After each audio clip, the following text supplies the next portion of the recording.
Muitas pessoas falam que um pé de si não dá fruto. Mas e se o Pelé tivesse sido argentino? Vamos falar um pouco de HQ com filosofia?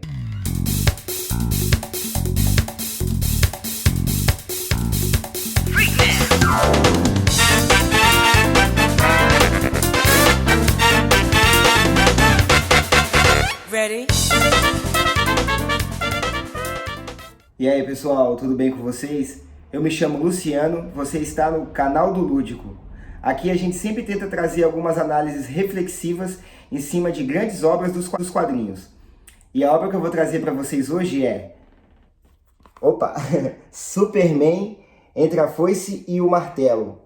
Essa é uma publicação da Panini, que saiu aqui em 2017, mas foi lançada lá fora em 2003. Essa é uma obra do Mark Millar, escrita pelo Mark Millar e desenhada pelo David Johnson.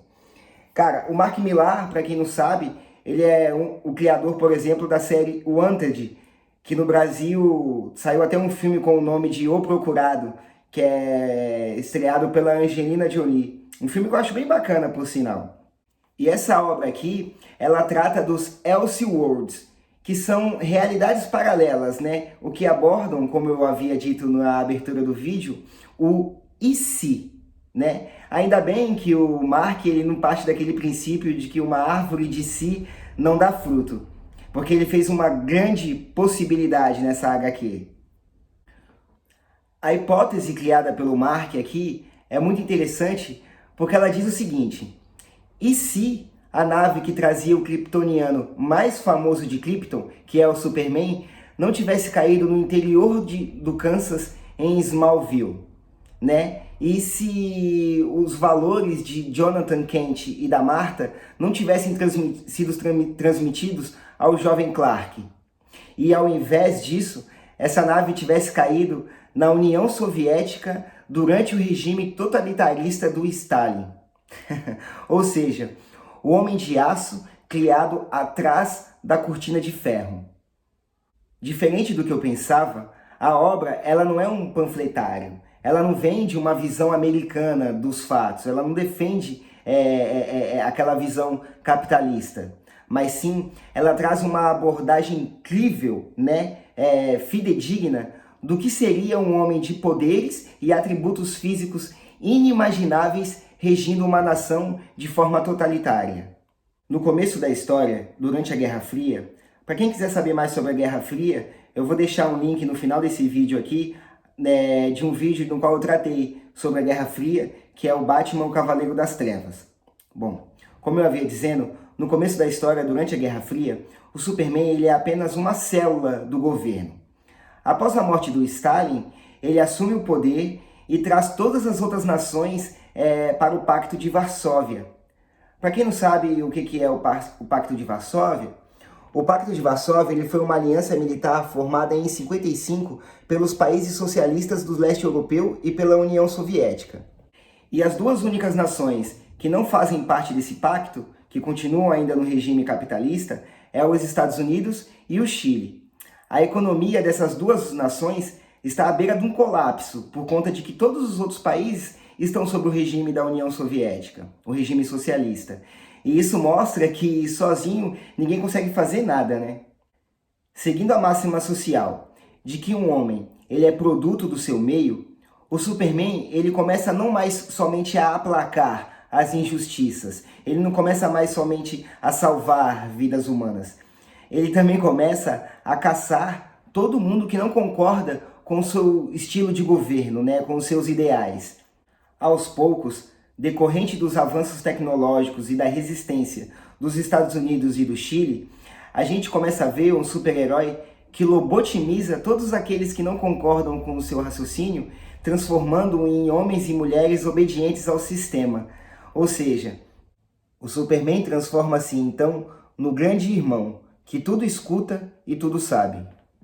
Um escritor inglês chamado George Orwell, ele escreveu um livro chamado 1984.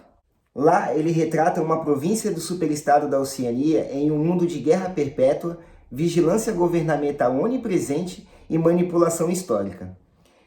Esse regime é eufemisticamente chamado de socialismo inglês. Os habitantes dessa nação, eles são ditados pelo Grande Irmão.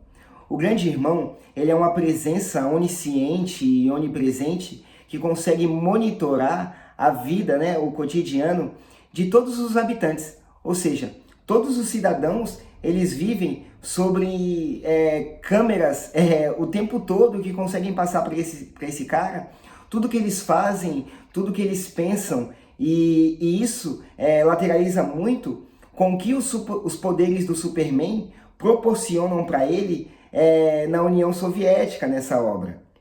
Só para ilustrar bem isso, existe até uma passagem na qual o Superman ele sai da Terra, sai do planeta, para poder conferir uma contagem de habitantes que o Brainiac fez. E já que a gente está falando de Brainiac, cabe a gente falar outras grandes personalidades que aparecem nessa HQ.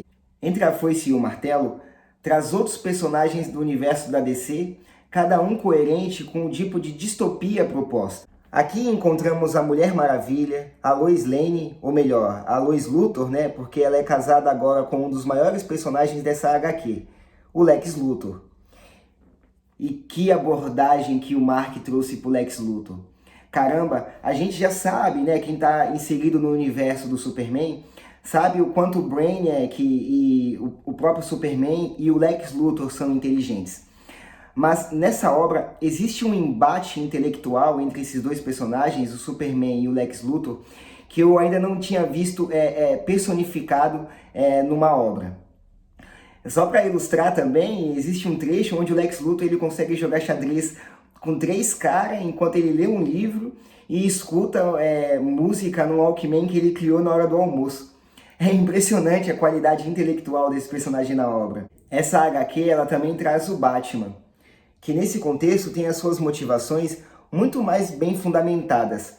Eu acredito que o Batman mostrado nessa HQ, ele é muito mais crível, é muito mais palpável toda a ideologia do personagem com relação a torcer o nariz para o Superman. Outro ponto importante de salientar em Superman Entre a Foice e o Martelo é a arte. Caramba, como o David Johnson ele é genial. Ele consegue esbaldar-se no construtivismo russo, que diferente das linhas harmônicas e delicadas que existem no modernismo, traz linhas mais retas, mais vibrantes, uma característica da propaganda soviética, como a afirmação de força e de que ela marcha sempre em frente ao futuro. Pessoal, Superman Entre a Foice e o Martelo é uma obra fantástica. Ela é indicada não só para quem gosta do mundo dos quadrinhos, mas para todo aquele que gosta de uma história bem contada e que tem um final extremamente surpreendente. É de explodir cabeças. A forma como o Miller ele amarra o final dessa HQ é simplesmente genial. Pessoal, por hoje é só. Espero que vocês tenham gostado de mais esse vídeo. Para você que ainda não curtiu e nem se inscreveu no canal, se inscreve, deixa o seu like aí embaixo, ative o sininho, que periodicamente a gente vai estar sempre trazendo análises reflexivas em cima de obras dos quadrinhos. Abraço!